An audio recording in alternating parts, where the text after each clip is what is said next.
Assalamualaikum warahmatullahi wabarakatuh. Selamat datang pada tugas demonstrasi kontekstual 1.1.A.6 CGP Angkatan 10. Saya merupakan salah satu peserta CGP Angkatan 10. Nama saya Isnawati, saya merupakan Kepala Sekolah pada UPTD Satuan Pendidikan SD Negeri 1 Haji Pemanggilan, Kecamatan Anatuha, Kabupaten Lampung Tengah.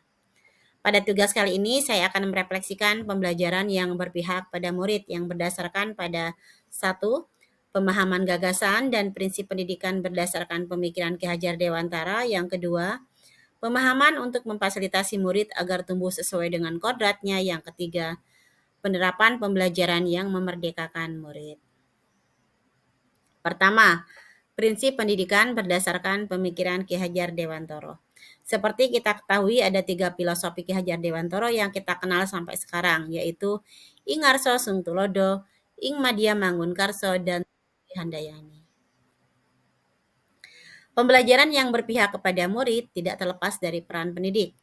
Pendidikan itu menuntun segala kekuatan kodrat yang ada pada anak-anak agar mereka dapat mencapai keselamatan dan kebahagiaan setinggi-tingginya.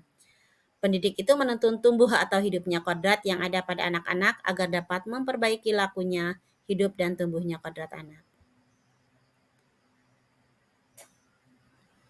Pendidikan yang berpihak kepada murid. Dalam hal ini kita mengenal dua kata, yaitu pendidikan dan pengajaran. Dua kata ini saling berkaitan, di mana pendidikan adalah tempat menaburkan benih kebudayaan yang hidup dalam masyarakat, sekaligus sebagai instrumen tumbuhnya unsur peradaban. Sementara pengajaran adalah suatu cara menyampaikan ilmu atau manfaat bagi anak secara lahir maupun batin. Maka, pengajaran adalah bagian dari pendidikan, begitu juga mengajar yang merupakan bagian dari mendidik. Yang kedua, memfasilitasi murid agar tumbuh sesuai dengan kodratnya, di mana saat ini kita mengenal dua kodrat, yaitu kodrat alam dan kodrat zaman.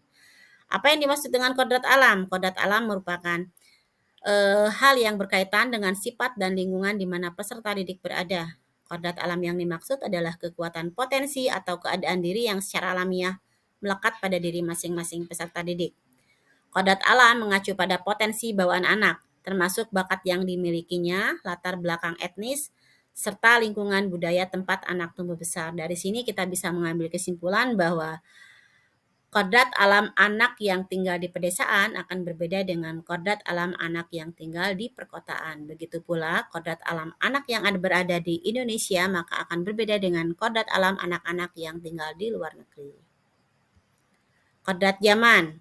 Kodrat zaman menunjukkan perubahan yang terjadi dalam masyarakat dan budaya seiring berjalannya waktu.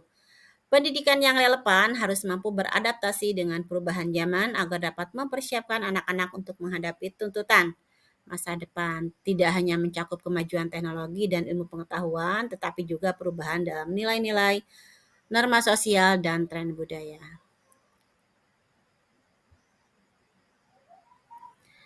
Yang ketiga, pembelajaran yang berpihak kepada murid diimplementasikan dalam 3 kegiatan pembelajaran di sekolah, yaitu kegiatan intrakurikuler, kemudian ekstrakurikuler, dan kokurikuler.